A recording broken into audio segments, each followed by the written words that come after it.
All right, so now what I'm going to do is do an example of the two different mics, so a condenser and a dynamic, okay? Now, obviously there's different types of each mic, so don't take this as the definitive example, okay? This is an example of the ones that I'm showing you. They're not the perfect ones for vocals, essentially.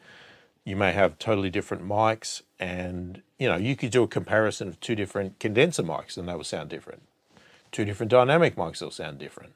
But just trying to give you an example of, the differences that it may have, and also hopefully highlight to you that if push comes to shove and you've got one microphone, you might be able to get away with using that one microphone for all of your instruments and all of your vocals and not have to feel the need to go out and buy tons of microphones. So let's do that now. So we'll start off, obviously, just do a quick recording of our condenser, which we've already been doing anyway, but we'll do another one.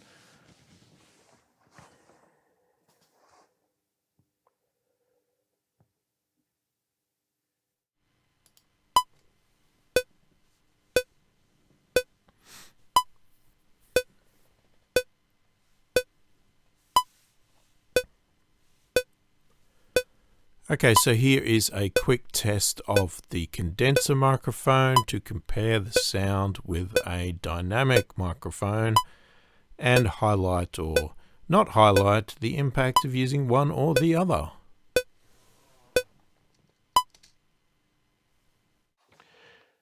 Now, before I switch the mic over, I'm going to turn the 48-volt phantom power off because we do not want to introduce that into our dynamic microphone in case it damages it, because it does not need it. So definitely turn it off before you switch the mics. So I've got the microphone changed over. So what we're going to have to do is gain stage it again because it's probably going to be a different volume. A dynamic is less sensitive, and it's going to lean more towards me actually being closer to it. So hence how it's sort of sitting. I mean, I could push it back a bit. I probably should. And I might stay a little bit away just to try and get the distance sort of similar. Okay, but a dynamic microphone does lend itself to being closer to it. Dynamic microphones are what is used in live environments because they don't pick up a sound around you and crowd and all that sort of stuff, and it really does depend on you being close to it. Test, test, test, test, test, test, test, test, test, test, test. Okay. All right, so we have a gain stage, so now we'll do a recording, and we'll have to probably volume match a little bit as well.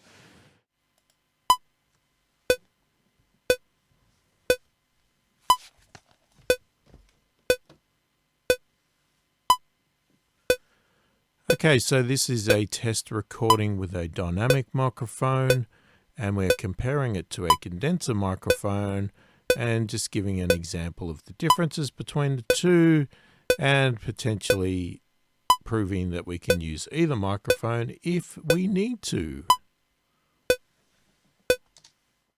All right, let's go over to the recording software now and we'll have a listen to the two, compare them and do a bit of a volume match and see what we think. Okay, so here is a quick test of the condenser microphone to compare the sound. Okay, so that's our condenser. Okay, so this is a test recording with a dynamic microphone, and we're comparing it to a condenser microphone and just giving an example of the differences between. So that's the dynamic microphone, so let's just switch between the two. Okay, so this is a test recording with a dynamic microphone of the condenser microphone to compare the sound with a dynamic microphone between the two and potentially proving that we can. Okay, so this is a test recording with a dynamic microphone and we're a microphone to compare the sound with a dynamic microphone and highlight or not highlight the impact of using one or use either microphone if we need to. So hopefully you can hear from those examples that, there was no reason why you couldn't use either microphone. Now I'm going to lean towards the condenser microphone because I just think it sounds a little bit better. It's usually better at picking up the top end. It's probably going to have a better low end, especially when we're comparing this microphone here, the Shure SM57, which is a very mid-rangey type mic, and you could hear that mid-range coming through. But you know, both of them to me sounded quite, you know, fine. We could use either one of them, you know, and just do some EQ and things to get it to sound the way we want in the end. So as I said, if you have a dynamic microphone and you can't afford to buy another microphone, then just use it. It works, okay? There's no reason. Alternatively, same thing with the condenser microphone, right? You can use that for other instruments as well as your vocals. So feel free to do that. But if you have the flexibility to get multiple microphones, then, you know, I obviously encourage that. Get the right mic for the right thing, but don't feel that you need to go and buy all of these microphones. You can get away with one microphone or two if you so choose to, whatever you feel is necessary. All right, so next what we'll do is we'll do some examples with the treatment side of things, so the paneling around, etc. So I'm only going to do that on the condenser mic, so we'll switch back to our condenser and then we'll do some examples of that, and then we can get on to actually doing our recording, and we'll do, I'll show you the process of doing that and probably how I would tackle it with singing, etc. And hopefully I don't embarrass myself too much when we get to that point. Okay, so now what we're going to do is I'll do a bit of an example with and without the treatment. So at the moment I've put these gobo panels sort of on a triangle sort of thing and got the mic sitting in the middle here. So we'll do the example with treatment first. Now it does mean that I'm going to turn my back because obviously I put the mic over here just for the sake of the position in the room, etc. Doing that there. And then what we'll do is I'll leave the mic where it is, but we'll take the gobos away and we'll do exactly the same thing and we'll see what comes out of that. So we'll do that now. So I'll turn my back towards you and we'll record.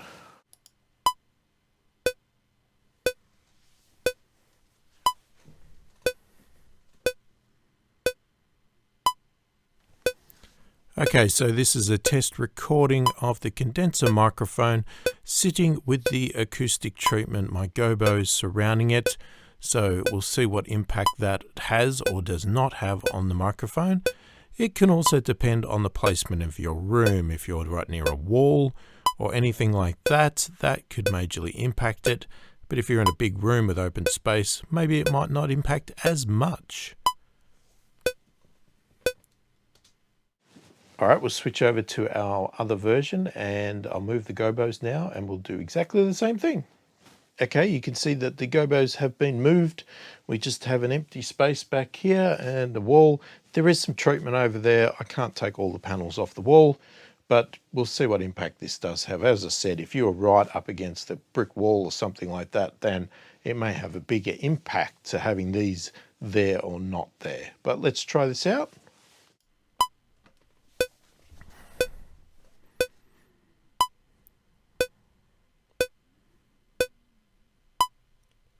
Okay, so this is a test recording with the condenser microphone without the isolation treatment now, with the microphone just sitting in the room, and as I said, without the brick wall or whatever else. It may have an impact or it may not.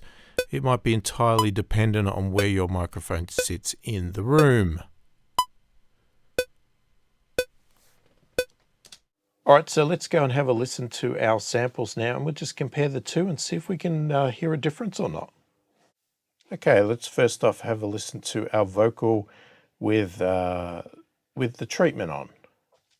Okay, so this is a test recording of the condenser microphone sitting with the acoustic treatment, my gobos surrounding it. So we'll see what impact that has or does not have on the microphone. It can also depend on the placement of your room. If you're right near a wall or anything like that, that could majorly impact it. But if you're in a big room with open space, maybe it might not impact as much.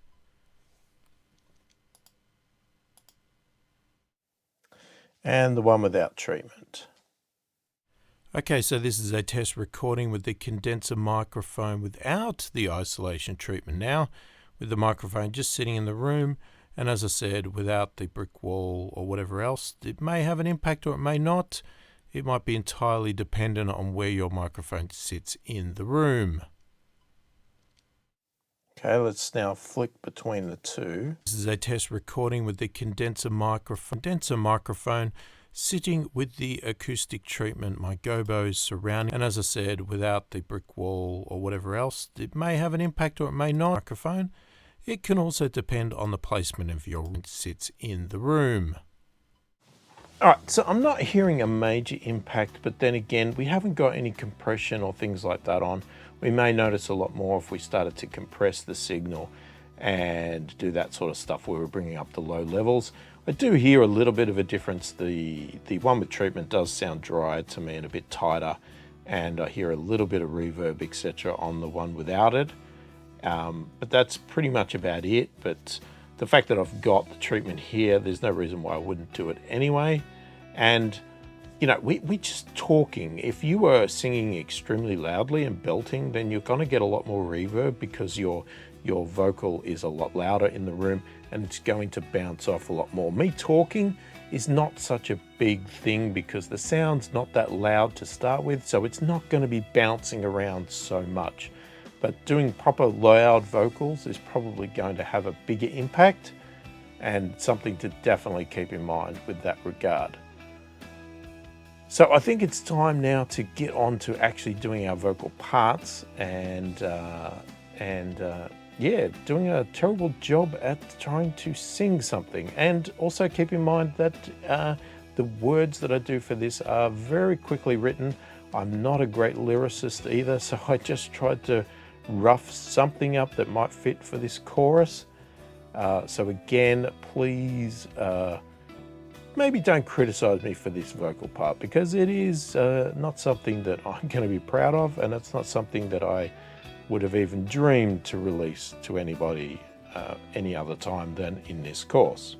So let's get set up for that now, and we will see how we go. And I'll probably do it with the setup back here. So again, probably the recordings are going to be with my back to the camera, unfortunately, and we'll go from there. But you know, I'll probably show the screen instead because that might be more entertaining than looking at my back. All right, so we're going to do our vocal takes now for the actual chorus. So what I've got is I've got my condenser microphone set up here with my pop filter on and the two gobos surrounding it here. We're going to obviously sing into it with keeping this pop shield in place. So I'm going to have my back towards the camera, so I'll probably switch over to the screen view just to save you staring at my back. And what I'll do is I'll run through what I'm doing in the software now. And what I've got is I'm just going to use my iPhone that I've typed up in notes, just some quick lyrics that I said are pretty bad, so please, you know, keep that in mind. And we're going to try and do some recording here, okay? But what I'm going to do is that I'm going to have Cubase set to cycle record, so it's going to loop over and over again the chorus part with a bar each side, just to give me a bit of a breather. And we'll have it record over and over again, and then these will become lanes at the end that we can then take to our next part where we're going to start comping bits together to take the best parts to create our vocal recording. So let's go check out the software now and see how I've got it set up so that we can get started.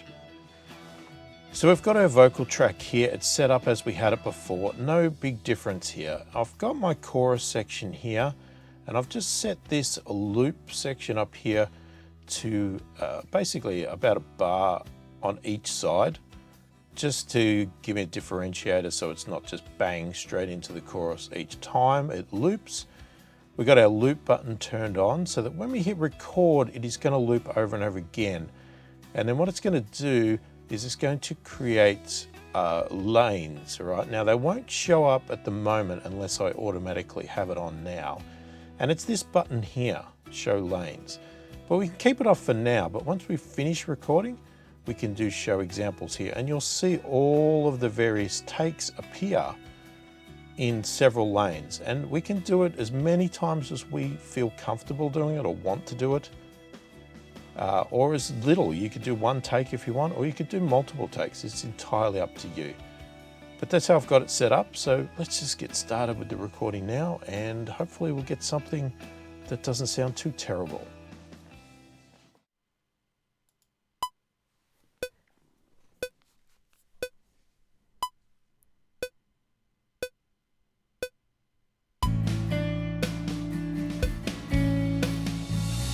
We want to belong. It's hard when you're gone. We need to move on. Some will say, just be strong. It's a game to play alone.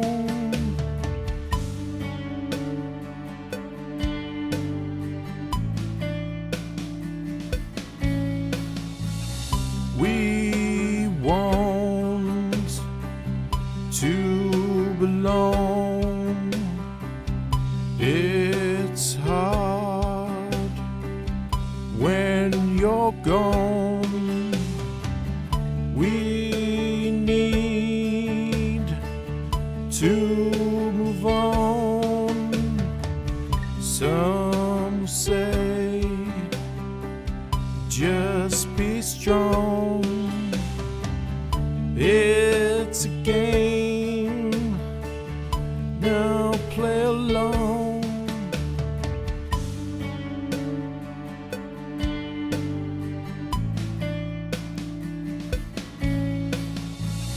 We want to belong.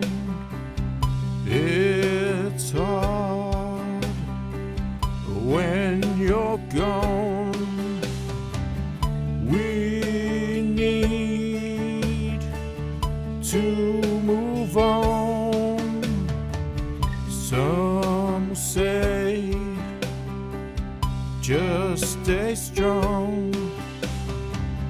It's a game to play alone.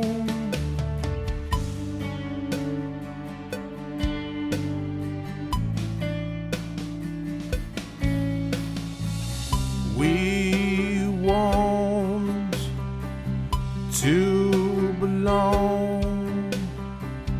It's hard when you're gone. We need to move on. Just be strong. Da da da, stuff it up. It's a game to play alone.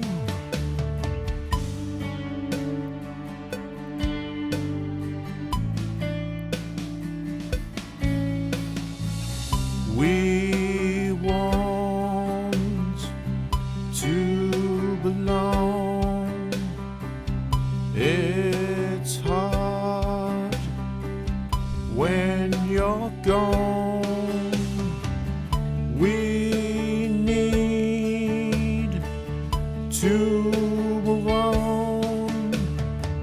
Some will say, just be strong. It's a game to play alone.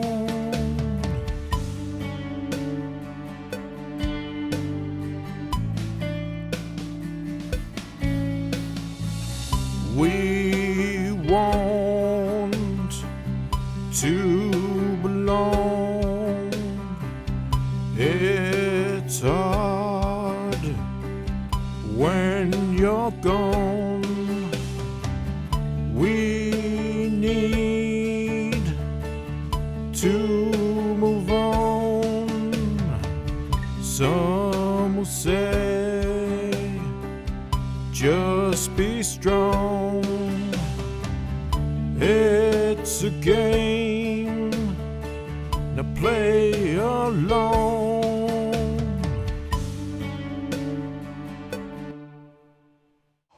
All right, so there you go. Hopefully that was not too bad.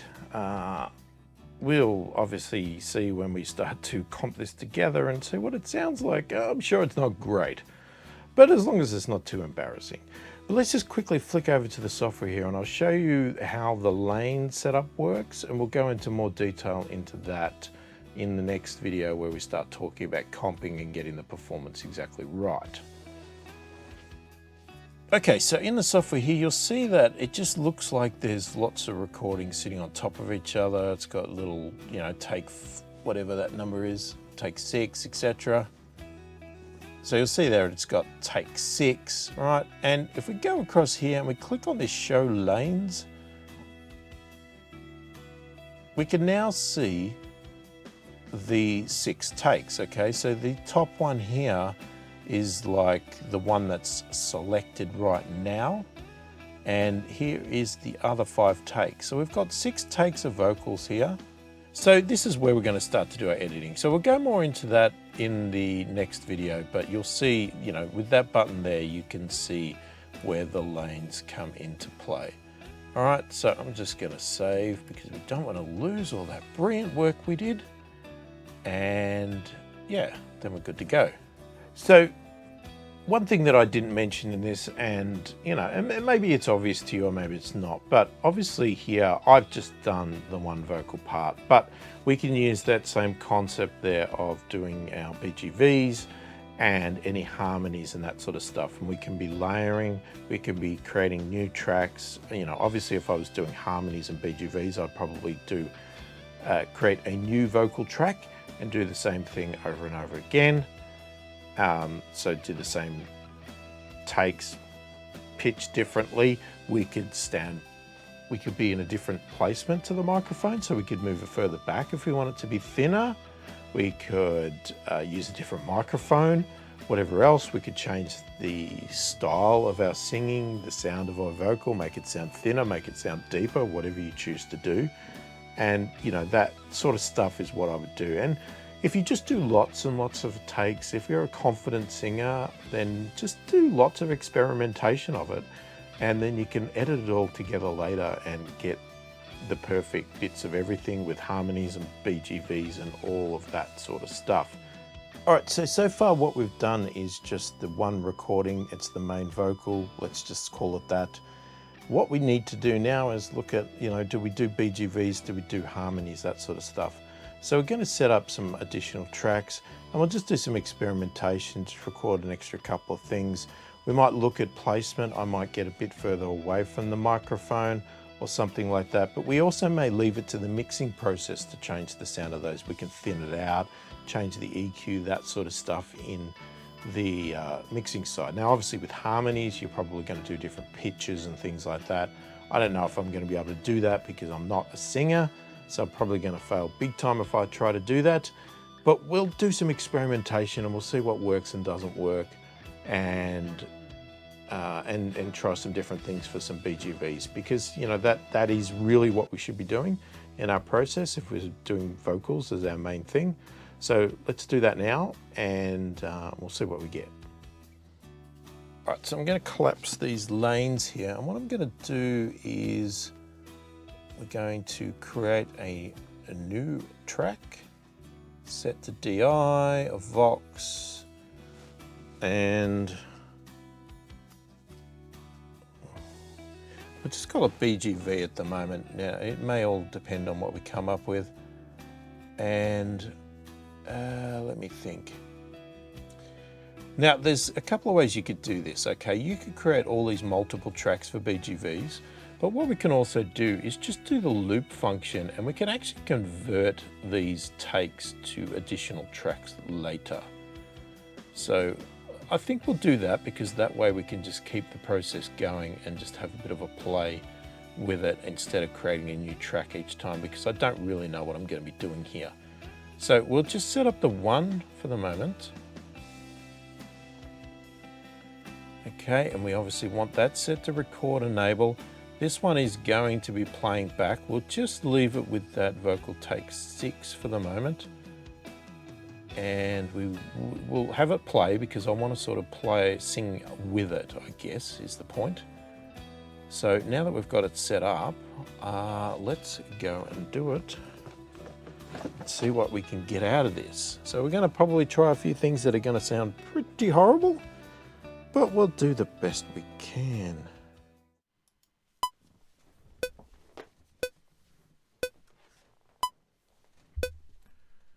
So I'm further back at the moment. We want to belong. It's hard when you're gone. We need to move on. Some will say, just be strong. It's a game, now play along.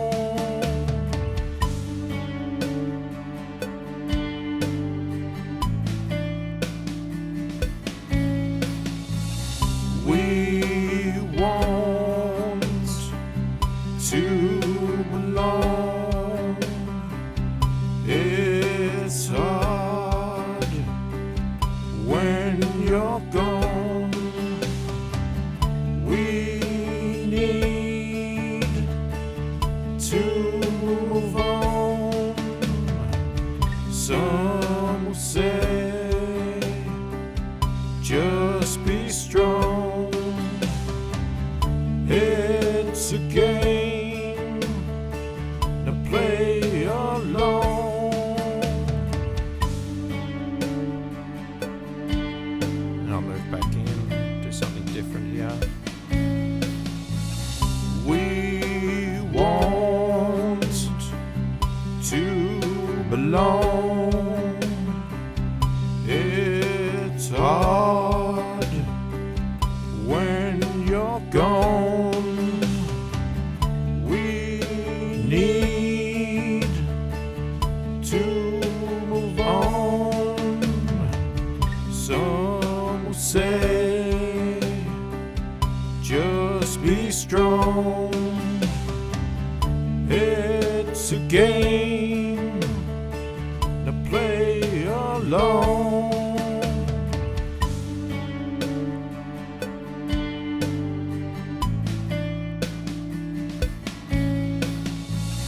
We want to belong. It's hard when you're gone. We need to move on. Some will say, just be strong. It's a game, now play along.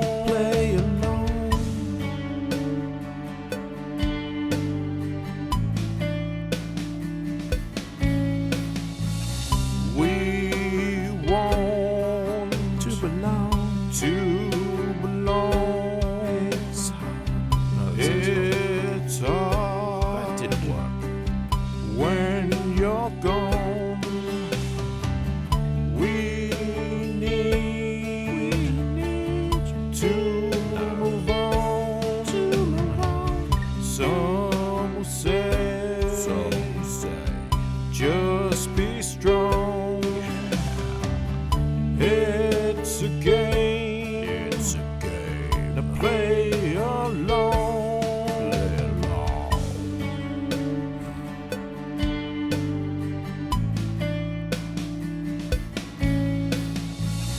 We want to belong. It's hard when you're gone.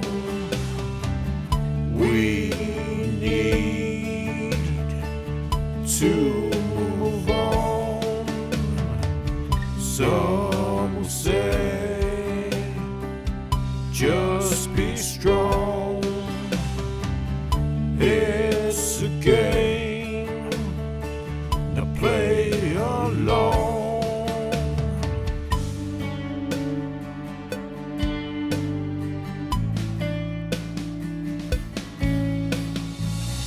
We want to belong. It's hard when you're gone. We need to move on. Some will say, just be strong. It's a game to play along.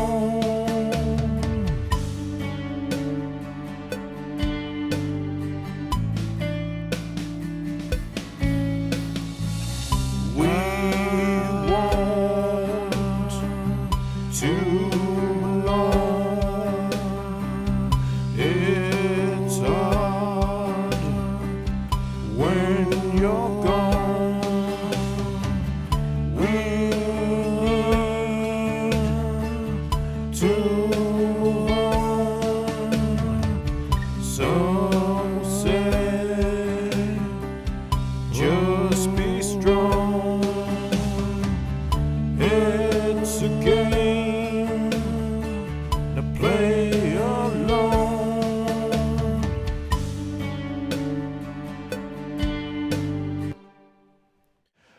All right, I think that's enough embarrassing myself there with some really shocking harmonies, BGVs, whatever you want to call that butchery there.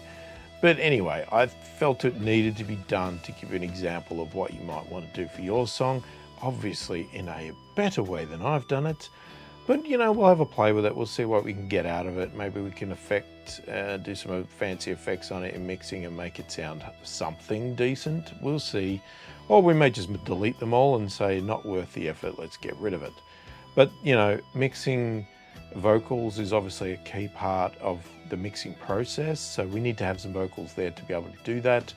So that's it with the recording of the vocals here. Normally we go and edit our tracks a little bit in this video and, you know, do a playthrough. But in this case here, I'm not going to do that because the next section is going to cover that in a lot more detail for vocals around comping and things like that, which can be used for other instruments as well, but I felt to do it in the end here. And what we'll probably do is there may be some bonus videos at the end of the course here where I just do a few more guitar recordings, because this being an instrumental at the moment, we've only really done a lot of the backing instrumentation and stuff like that. What we need to do is probably do a few more rhythm guitar parts, which is what I would normally do, and then have a look at some lead parts. That's sort of what I would do to actually replace the vocals and not have vocals. So we'll do those in additional recordings, but there'll be sort of bonus tracks at the end of the course just to show me doing those parts. But you get the idea. Hopefully we've covered every element across this so that you understand the process and can get on with your song. All right, so now that you've seen that, hopefully it has helped and clarified the process a lot. Now it's your turn. Go to the PDF, grab the worksheet, write down all the parts that you need to create vocals for, and record your vocal parts and jot down your progress as you go, marking them off as complete as you complete them, and get all your vocal parts done, including BGVs, harmonies, doubles, whatever you need to do, ad-libs, all depending on the style of music you're going to be playing. If you do have any questions about the process or your particular needs about recording vocals, etc., please put it in the comments below. Hopefully this video has been helpful. Thank you for watching, and I'll catch you in the next one.